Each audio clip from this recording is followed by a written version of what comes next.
궁금해서 내가 우리 문제 해결형 논술을 그때 쓰자고 했었지? 맞아? 네. 문제 해결 논술 쓴 거 발표하고 그러고 나서 그거 관련해서 또 이야기 나눠보도록 하겠습니다. 뛰는 놈 위에 나는 놈 있다. 속담을 아는가? 걷는 것보다는 뛰는 것이 빠르지만 뛰는 것보다는 나는 것이 훨씬 빠르다. 따라서 본인보다 더 뛰어난 사람이 있다는 것을 알고 자존심을 가지지 말라는 것이다. 나는 이 뜻에서 조금 더 나아가고 싶다. 공부를 아예 하지 않는 것보다는 노력해서 하는 것이 좋지만 무작정 열심히만 해서는 효율적으로 공부하는 사람을 이길 수 없다. 머리가 좋고 공부를 잘하는 사람의 공통점이 무엇인지 아는가? 바로 효과적으로 공부한다는 것이다. 그에 비해 공부를 열심히 하나 좀 부족한 사람들은 공부할 내용에 무작정 들이대기만 하지 효과적으로 공부하는 방법을 모르는 게 대부분이다. 그럼 어떻게 해야 효과적으로 공부를 할 수 있을까? 첫 번째로 자주 상기하는 것이다. 영어 단어를 외우고 계속 복습하지 않으면 결국에는 까먹게 되어 공부한 의미가 없어진다. 영어 단어를 집중해서 머릿속에 정확하게 집어넣으면 머릿속이, 의, 머릿속의 해마가, 음, 예, 머릿속의 해마가 이 정보를 대뇌 피질로 올려놓는다.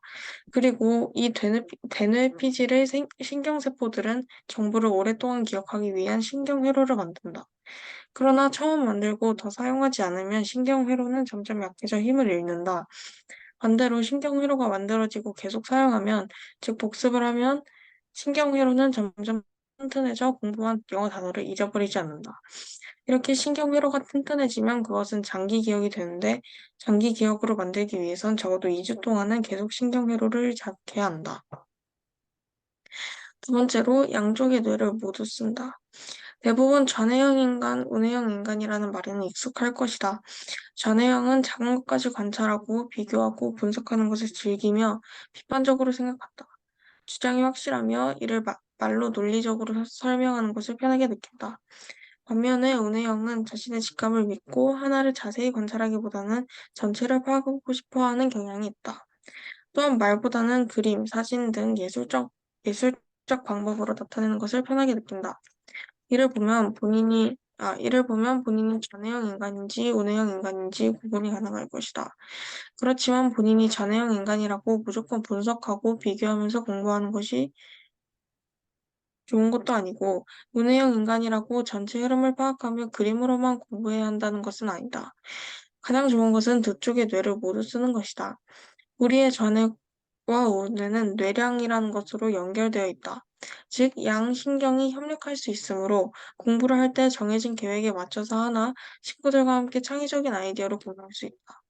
또한 필기나 노트 정리를 할 때 색깔 있는 펜을 쓰라 하는 것도 분석적으로 정리하며 색깔 있는 펜을 쓰므로 양쪽의 뇌가 다 활성화될 수 있기 때문이다.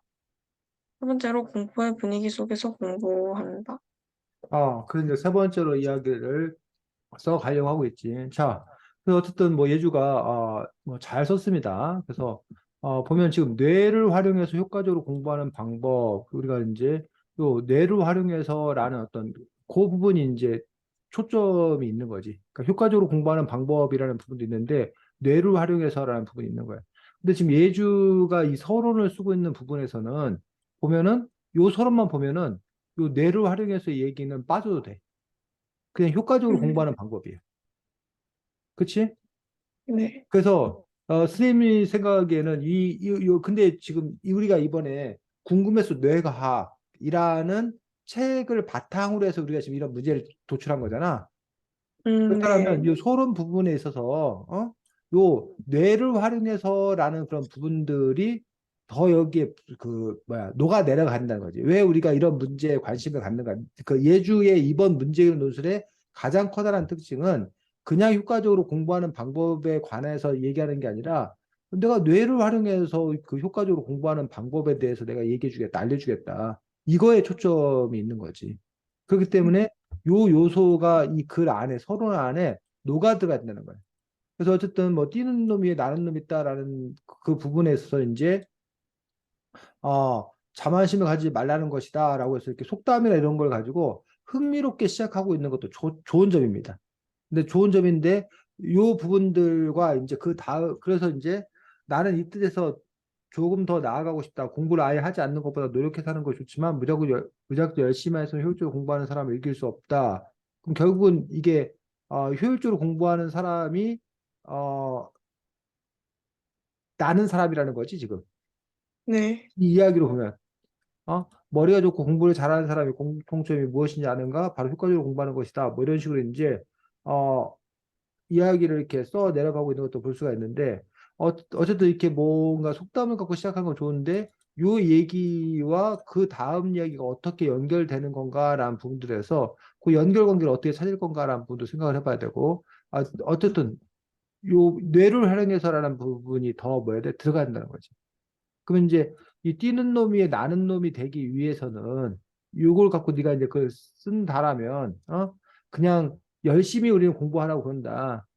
근데 열심히만 갖고 안 되고 나는 놈이 되기 위해서는 결국은 뭘 이용해야 된다? 뇌를 활용해. 뇌에 대해서 알고 뇌의 원리를 알고 뇌를 활용하면 우리가 나는 놈이 될 수 있을 거다. 라는 어떤 그런 이야기가 여기에 들어간다면 자연스럽게 이제 뭐야? 뇌를 활용해서라는 얘기가 들어오겠지. 아니면 공부와 뇌의 관계. 우리가 결국 공부를 한다는 것은 공부를 잘한다는 거. 우리가 뭐 공부를 뭐 그런 얘기 이 책에도 나오나? 아인슈타인의 뇌를 해부해봤던 이야기 알아? 네, 원래는 뭐 아인슈타인이 천재를 알려주기 때문에 원래는 그러면 안 되는 건데 유족의 동의도 얻지 않고 그 의사가 아인슈타인 뇌를 이렇게 몰래 빼돌려가지고 음, 했거든. 그런 것들이 결국은 이제 그런 천재에 대한 어떤 그런 비밀들, 결국 이제 머리가 우수하다라는 것들이 결국은 뇌의 어떤 그런 부분이기 때문에 결국은 공부를 그럼 잘하려면 도대체 뇌에서 어떤 뇌를 잘 알아야 된다. 뇌를 효과적으로 활용해가지고 공부하는 방법이 어떤 것이 있을까? 이런 부분에 초점을 맞춰가지고 이렇게 뭐야 서론을 썼으면 더 좋겠다라고 생각합니다. 그래서 그 부분이 수정이 됐으면 좋겠고, 뭐 나는 네 뜻에서 조금 더 나아가고 싶다라는 식으로 해서 어쨌든 요 속담을 자기 나름대로 재해석해가지고 이렇게 쓰려고 하는 어떤 그런 점들은 좋은 시도라고 생각합니다. 이렇게 새로운 관점에서 바라보는 것들, 새로운 해석을 부여하는 것들, 이런 것들은 아주 좋은 부분들입니다. 자, 첫 번째로 자주 뭐 하는 거다? 상기하는 것이다. 상기한다? 상기하다라는 말이 뭔 말이야? 다시 떠올려 보는.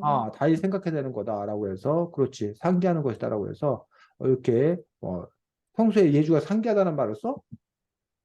아니, 근데 영어 단어에 뭐 음. 계속 상기하다 이렇게 나와가지고 익숙하긴 해요. 그래 그래. 그래서 어쨌든 우리 상기하다라는 말이 일상적인 언어로 이렇게 뭐야 자주 뭐 기억하는 거다 뭐 되새김하는 거다 뭐 이런 식으로 이제 복습하는 거다 뭐 이렇게 보통 이런 게 많이 쓰는데 다시 생각하는 거다 했는데 상기라는 단어가 또 스님한테는 그렇게 뭐야 일상적인 용어가 아니어가지고 그래서 이거 여기 이제 두 가지 효과가 있는 거야. 하나는 이런 어휘까지 구사해 어휘력이 뛰어나구나라고 이제 이렇게 칭찬하는 어떤 그런 부분들이고 또 읽는 사람 입장에서는 자주 상기하는 거예요. 상기가 뭐야? 뭐 이런 식으로 이제 또 낯설어하는 어떤 그런 부분이 있을 수 있다고 생각하는데 어쨌든 좋다고 생각합니다. 그리고 요게 이제 근데 이제 뭐야 어휘가 상황이 안 맞으면 이제 그 문제가 되는데 그게 아니라 이제 뭐야 정확하게 맞는 어휘이기 때문에 좋습니다. 그래서 이제 영어 단어 외우고 뭐 이런 얘기를 쭉 하면서 그러니까 어떻게 효과적으로 공부할 수 있을 건가 하는데 지금 이것도 마찬가지야 지금 예주가 약간 컨셉이 좀 이렇게 뭐야 좀 뒤바뀐 것 같아. 뇌를 활용해서 효과적으로 공부하는 방법이기 때문에 어, 자주 상기하는 거다. 그럼 왜 자주 상기하는 것이 뭔가 뇌를 네, 활용하는 방법인가? 요게 우선 설명이 된다는 거지. 그러니까 너는 근데 그 자주 상기하는 게 뭔가를 우선 설명해 주고 나서 왜 자주 상기하면 이게 그 자주 상기하라고 하냐 그 원리를 이렇게 설명하고 있는 어떤 그런 방식을 쓰고 있거든. 물론 같아. 네, 이게 닭이 먼저냐 뭐 알이 먼저냐 뭐 이런 그 부분이라고 생각되는데 자주 상기하는 거에다 놓고 근데 오히려 이제 이 원래 뇌를 활용해서 공부를 효과적으로 하는 방법이라고 한다라면 우리 뇌의 원리 어? 우리가 뭘 기억한다는 것을 정보를 기억하기 위해서는 신경회로를 만들어야 되고 신경계로는 처음 여기가 지금 써 있는 이 부분, 어? 요 부분이 있기 때문에 장기 기억이 그 만들어진 이런 원리가 있다. 이런 원리를 안다면 한 번 보고 공부하는 것이 아니라 자꾸 뭐 해서 복습해서 뭐뭐 하게 될 거다 해서 요 두 가지를 순서를 바꿀 수도 있을 거라는 얘기지. 네. 그래서 그 부분에 대해서는 그 생각을 해봐야 돼. 어느 게 또 효과적인 건가. 그리고 이제 아까 얘기했듯이 이게 효과적으로 공부하는 방법이라고 하면 이게 지금 맞아. 이렇게 쓰는 게. 효과적으로 공부하는 방법은 자주 상기하는 것이고 왜 자주 상기해야 되는 건가에 과학적 근거를 제시한 거야, 네가. 그래서 지금 이 글의 시스템에서 이게 맞거든. 근데 아까 말했듯이 서론을 뭐 한다면 바꾼다면 요거 네. 뇌를 활용해서 효과적으로 공부하는 방법이라고 한다면 자주 상기해야 되고 그것들이 뇌 과학적으로 이러한 의미가 있고 그래서 그러면 그렇게 하기 위해서는 그러면 어떻게 해야 되는 건가가 나와야 되는 거지. 그 어쨌든 근데 첫 번째 거는 선생님 생각하기에 큰 문제가 없어. 잘 썼어. 근데 두 번째 거는 선생님이 좀 의아해. 그러니까 양쪽의 뇌를 모두 쓴다라고 얘기했었는데 네가 여기서 보면 좌뇌형 우뇌형에서 얘기를 쭉 했거든. 근데 여기서 보면은 그렇다고 한쪽만 여기서 뒤를 보면 본인이 좌뇌형이 가능할 것이다. 라고 해서 여기까지 보면 그러니까 좌뇌형인지 우뇌형인지 알고 좌뇌형은 좌뇌형에 맞게 우뇌형은 우뇌형에 맞게 공부해라. 이게 효과적인 공부 방법이다. 또는 공부에 따라서 뭐 예를 들면 어떤 건 좌뇌를 활용해서 공부할 것, 어떤 건 우뇌를 활용해서 공부해야 되는 것, 뭐 그런 부분이 있어 자기가 뭐 좌뇌를 활용해라, 뭐 우뇌를 활용해라, 뭐 이런 뭐가 나올 줄 알았어. 그런 방법이. 아니면 수학 뭐 이런 걸 잘하기 위해서는 좌뇌를 발달시켜야 되기 때문에 자기 좌뇌는 몸과는 오른쪽과 연결된다, 반대가 연결된다고 했지.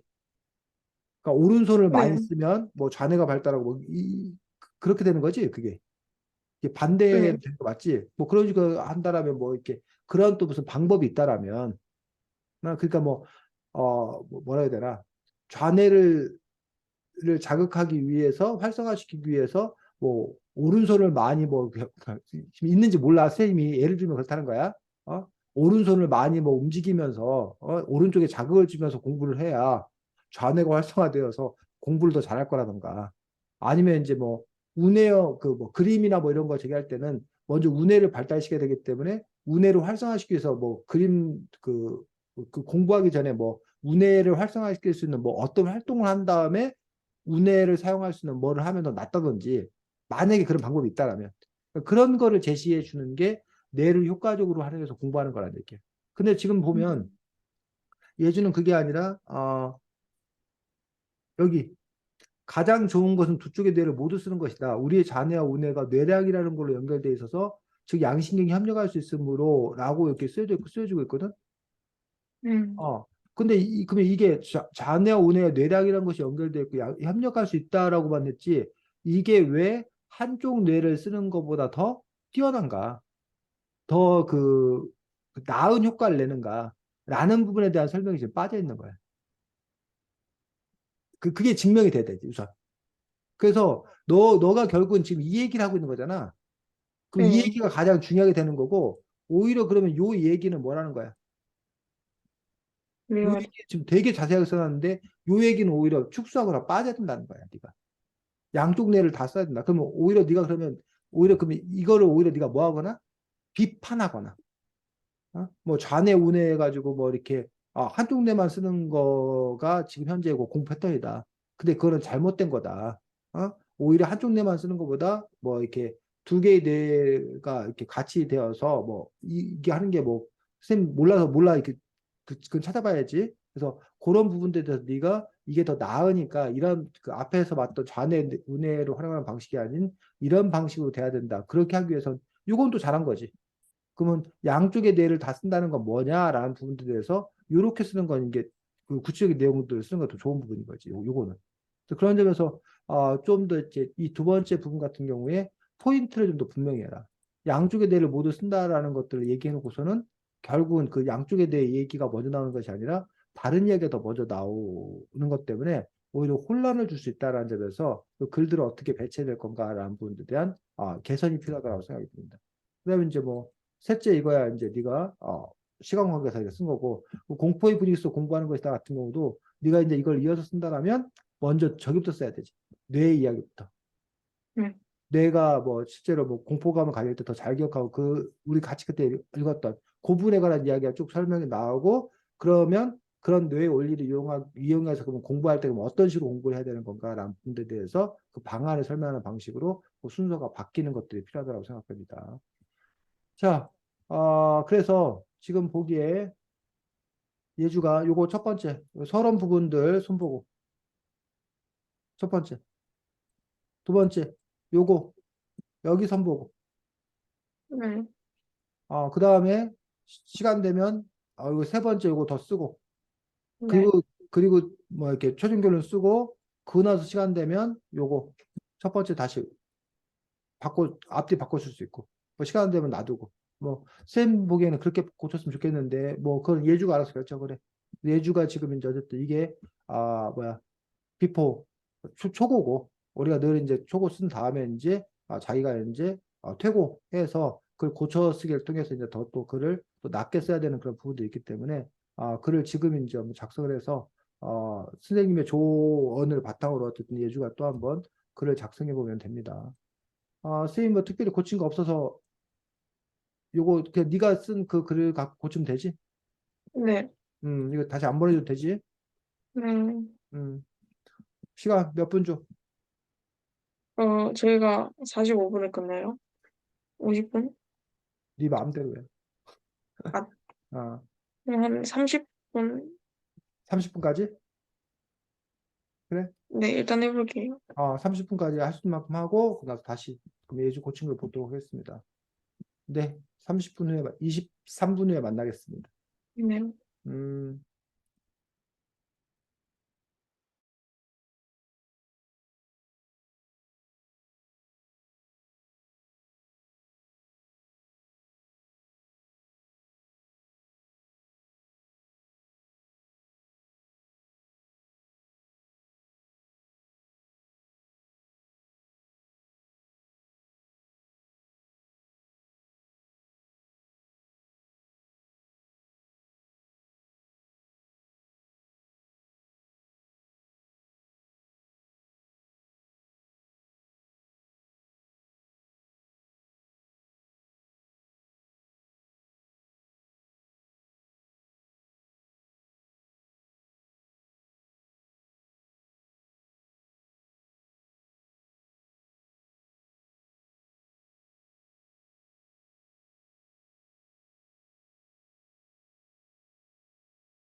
보낼까요? 그래, 그래.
됐습니다. 음, 다시 읽겠습니다. 응?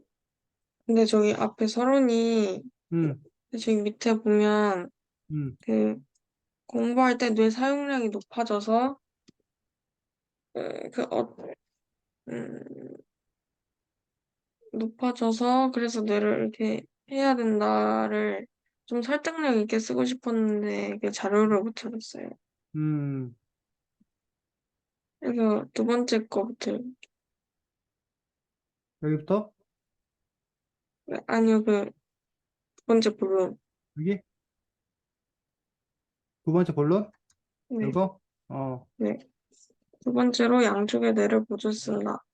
우리의 좌뇌와 우뇌는 뇌량이라는 것으로 연결되어 있다. 즉, 양신경이 협력할 수 있다. 좌뇌형은 분석적이고 비교를 많이 한다. 그래서 보고서 쓰기, 회의에서 발표하기 등에 우수하다. 우뇌형은 직관적이고 육감을 믿는 편이다. 이들은 반응이 빠르고 특별한 새로운 해법을 만들어낸다. 만약 이 두 쪽의 뇌 중 한쪽만 발달되면 어떤 일이 벌어질까? 양쪽의 뇌가 둘 다 활성화되어 있지 않을 때 우리는 문제를 원활하게 해결해 나갈 수 없다. 예를 들어, 내가 수학 문제를 풀고 있는데, 개념 문제까지는 수월하게 풀다가 응용 문제에 들어가니 뇌가 복잡해지면 문제가 풀리지 않고 도통 모르겠다. 그런데 내 옆자리에 앉은 친구는 개념 문제도 쑥쑥 풀고 응용 문제도 방법을 빠르게 알아내어 많은 문제를 잘 풀어나간다. 이는 내가 자네의 능력은 높지만 운의 능력이 낮기 때문이다. 이에 반해 옆자리 친구는 자네와 운해가 모두 발달되어 있어 개념 문제는 물론 응용 문제까지 잘 풀 수 있는 것이다. 공부할 때 양쪽의 뇌를 골고루 쓰기 위해서는 정해진 계획에 맞춰서 하나 친구들과 함께 창의적인 아이디어를 공유하는 방법이 있다. 또한 필기와 노트 정리를 할 때 색깔 있는 펜을 쓰는 것은 분석적으로 정리하며 운해를 움직이게 하므로 양쪽의 뇌가 다 활성화될 수 있다. 그 지금 이 부분을 중점적으로 이제 손을 본 거야. 그래서 지금 보니까 양쪽의 뇌를 모두 쓴다라고 하면서 이제 뇌량이라는 거 연결돼 있고 양심이 합력할 수 있다라고 되어 있고 그래서 지금 아까 보면은 자료가 더 추가되기보다는 어쨌든 이 순서를 지금 이렇게 앞으로 바꾼 거지 이걸 앞으로 돌린 거지. 그래서 좌뇌와 우뇌는 뇌량과 연결되어 있다. 즉 양심이 협력할 수 있다. 그럴 때 협력했을 때 더 그 뭐지? 더 우수하다. 더 협력할 때 더 아, 효과를 낸다. 이런 얘기가 들어가야 되고 아니면 너가 지금 말한 대로 양쪽에 둘 다 활성화되지 않을 때 우리는 문제를 원만하게 해결할 수 없다라고 너가 접근하는 방식이 둘 중에 한 그 문제를 원활하게 해결할 수 없다 해서 이제 수학의 문제를 풀 때 그 개념 문제까지 하는데 응용 문제 왜 개념 문제 응용 문제가 이렇게 되는 거야? 개념 문제까지 서로 풀다 응용 문제를 풀 수 없는 거야? 개념 문제는 그냥 딱 아, 그 개념만 분석적으로 알고 있으면, 음, 그러니까 전에만 사용을 하면 되는데, 음, 응용 문제는 새로운 그런 말 그대로 응용이 돼서 하는 거니까 새로운 음, 해법을 찾아야 돼서, 그래서 그런, 그런 유형인 은혜가 필요한 것 음. 같아요. 그렇지. 그렇게 가도 되고, 아니면 수학 문제 같은 경우에 보면, 이렇게 연산 문제? 이런 문제는 좌뇌가 더 수월할 거 아니야. 네. 근데 이제 도형 문제 같은 거, 입체 도형이나 뭐 이런 그런 문제 같은 경우는 아무래도 좌뇌만 갖고는 안 될 거 아니야. 그 공간 지각이나 음, 이런 것도 운해형이 더 필요할 거잖아. 그런 식으로 그 수학 같은 경우에 좌뇌가 더 활성화됐을 때 잘 풀 수 있는 문제가 있지만 우뇌가 더 활성화돼서 풀 수 있는 어떤 그런 문제도 있다라는 것들 그런 식으로 접근한다던가 아니면 네가 이게 개념 문제, 응용 문제 같은 경우 지금 선생님이 물어봤는데 너가 지금 알고 있는 그 부분들을 이것만 갖고 모른다는 얘기지. 그 부분을 네가 설명을 해줘야 되는 거지. 그럼 차라리 음, 어 그 뭐라고 해야 되나?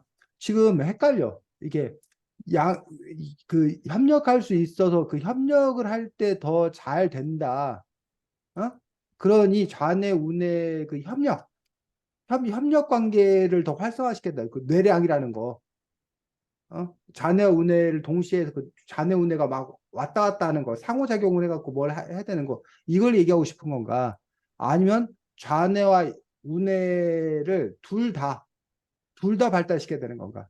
왜냐하면 음, 우리가 좌뇌를 써야 될 때가 있고 우뇌를 써야 될 때가 있으니까 근데 좌뇌만 발달했으면 우뇌 쓰는 데서 꽝이고 뭐 반대로 또 우뇌만 발달했으면 좌뇌 쓰는 데 꽝이니까 근데 우리에게 그 학생들에게 그 요구되는 과제는 좌뇌 우뇌를 다 써야 되는 그런 상황 학교 공부라는 게 좌뇌 우뇌를 다 써야 되는 상황이다 그러니까 좌뇌 우뇌를 다 발달시켜야 된다 그 얘기를 하고 싶은 건가 그 부분에서 그 초점이 명확하지 않다는 거야 지금 네. 그래서 이제 예주가 이제 앞으로도 마찬가지야. 이제 결국은 글을 쓸 때 그 작업을 하는 거야. 내가 먼저 그걸 잘 알아야 돼. 내가 뭘 얘기하고 싶은 건가. 그리고 그런 부분들에 대해서 혹시 이런 공격을 받지 않을까? 이런 문제가 있지 않을까? 그런 부분들에 대해서 자기가 검토하고 따져서 너의 그 논리, 완벽한 논리를 만들어야 돼. 그래서 선생님도 이제 뭐 이렇게 책 같은 거 이렇게 쓴단 말이야. 책 쓸 때 보면은 선생님이 처음에는 이렇게 뭐 이렇게 그 나름대로 이렇게 논리를 구성해. 근데 나중에 보면 무슨 허점이 보여. 그러면 이제 그 허점을 메꾸기 위해서 그럼 어떻게 뭘 바꿔야 될 건가라는 부분에서 이제 그 뭐 순서를 바꾸기도 하고 아예 그냥 다 갈아엎고 다시 그 논리를 세우기도 하고 그런 점에서 이제 그 글 안에서의 그 내적인 논리 그 차근차근 말이 되도록 쓰는 것들 그런 부분들이 중요하다는 거예요. 그래서 글을 쓸 때 방식이 두 가지 방식이 있어. 그냥 글을 쓰는 거야. 또 하나는 개요짝이라는 걸 하고 글을 쓰는 거야. 내가 글을 뭘 먼저 어떻게 써야겠다고 논리적으로 치밀하게 먼저 구성을 해. 그렇게 큰 틀을 잡아놓고 나서 그 다음에 가서 이제 뭐라는 거야? 살을 붙이는 거야. 그러니까 글의 흐름을 가져가는 거야. 그렇게 되었을 때 글이 훨씬 더 이렇게 탄탄한 글이 되는 거야. 근데 이제 처음에는 그 선생님도 그 개요짜기가 안 됐었어. 왜냐면 뭘 써야 될지 모르는 거야. 뭘 어떻게 될지 모르는 거야. 근데 한 번 해봐야 어느 정도 이렇게 윤곽이 잡혀가지고 그러고 나면 그럼 뭘 어떻게 됐구나 하고 잡힌다는 얘기야. 근데 그게 이제 숙달되면 여러 번 많이 되면 글을 쓰기 전에 내가 뭐부터 해야 되겠다는 생각이 잡히는 거야. 선생님이 이제 혹시 다음에 책을 쓰면 세금에 관한 책을 쓰려고 해 지금.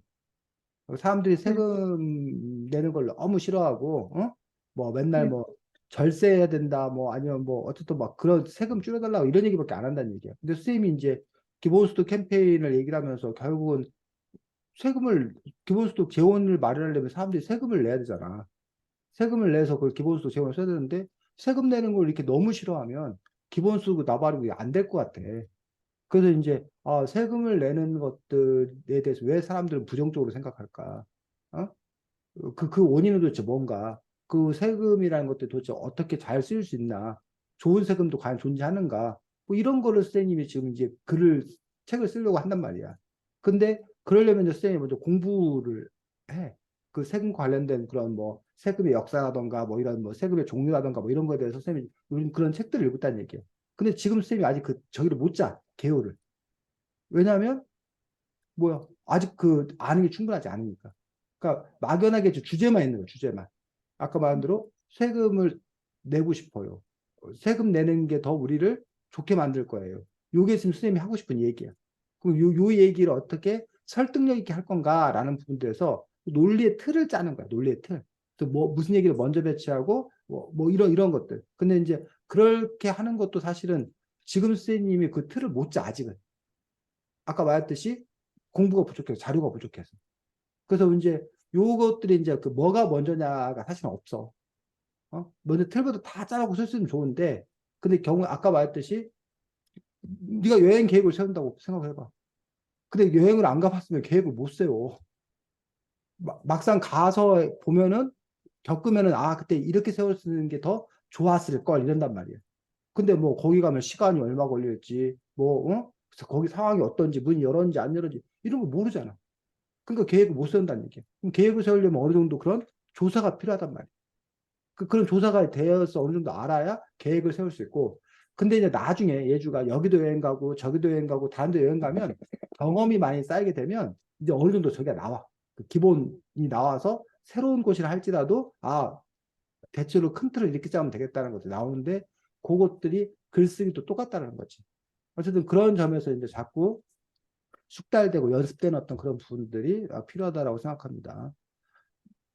어쨌든 뭐 예주가 자꾸 스스로가 이제 그것들을 느껴야지. 아, 내가 어쨌든 글 쓰는 부분들에서 글을 어떤 식으로 쓰면 되겠는지, 글 쓰는 어떤 그런 방법에 대해서 어쨌든 그 예주 나름대로 어떤 그런 노하우 이런 부분들이 터득 되고 그래서 네가 원하는 대로 네가 의도하는 대로 이렇게 글을 쓸 수 있게 될 때, 그래서 자유로워질 때, 그럴 때는 정말 너의 실력이 늘었다라고 얘기할 수 있다고 봅니다.